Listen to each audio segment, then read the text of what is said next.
This is Brand Insider. We take you inside brands, thought leaders, and innovators to discover strategies, insight, and perspective that help drive success in today's market. He is the former CMO of Kodak turned global business consultant and best-selling author Jeffrey Hayzlett. His new book, Running the Gauntlet, spurs on marketers and business leaders to act as change agents. So driving change is owned by everybody in the company, certainly from the leadership in terms of giving it its vision.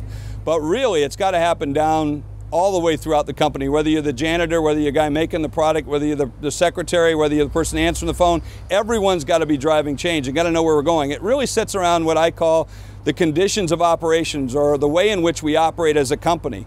In Kodak, when I was there, we tried to do a program called FAST, Focus, Accountability, Simplicity, and Trust, which stood for Focus, F for Focus. Really, what's my job? What's my role? What am I supposed to be doing? Whether I'm the janitor, or whether I'm the person that's producing the product, or whether you're Jeff Hayzlett out speaking and talking. My accountability are my promises. What are my mutual conditions of satisfaction, my promises for the company, and being able to deliver that. And then S stood for simplicity for us, because we had so many regulations, so many rules, so much crap inside of a big corporation. And whether you're a big company or you're a small company, I guarantee you have a lot of those procedures. Well, we do things for that reason. So it's about being simple. And then T stood for trust, which really meant healthy debate, which means we're going to be able to argue about those things. We're going to be able to discuss them and not just take it for granted that this is the way we do things. Because at Kodak, we had a lot of things that weren't working, and when they weren't working, people would say, well, why do you do it that way? And they said, well, that's the way Kodak does it. Well, no one wakes up in the morning and can't wait to be stupid. So, it was a different way of operation for us. So FAST became your mode of operation. So you need to ask yourself, I don't care whether you're a small business, a restaurant, or you're a marketing firm, or, a big Fortune 100 company. What are you doing to drive those promises? What's the way in which you're going to operate with each other, and what's the mood of the company, and how can you drive it better? So we talk about promises in big ways, and we certainly have big promises about delivering revenue or customer satisfaction or margins that we might drive in the company. But it really gets down to the little promises and how we're connected. You can take that one big promise and map it out through all the customers and performers and keep drawing those action cycles till you come up with a couple hundred of them.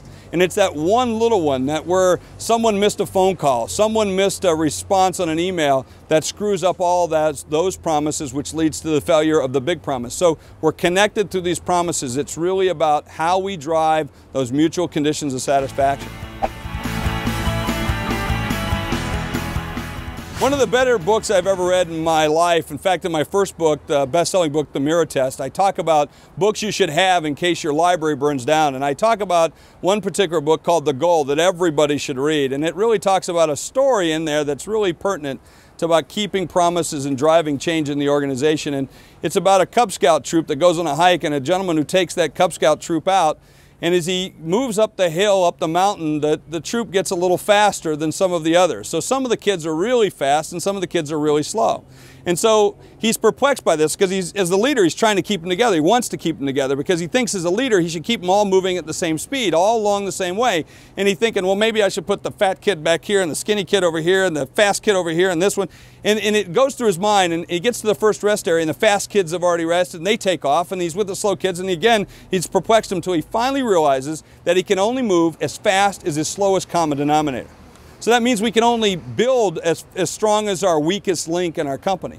So I tell people in your operation, you've got weak links in your operation, so fire faster. Replace people faster, whether they're customers, they're vendors, or they're people, or processes. Find those weak links, because you can only excel, you can only be as good as your weakest link or as your slowest team member. Well, that wraps up this edition of Brand Insider. Thanks for watching, and be sure to let us hear from you. Brand Insider, are you in?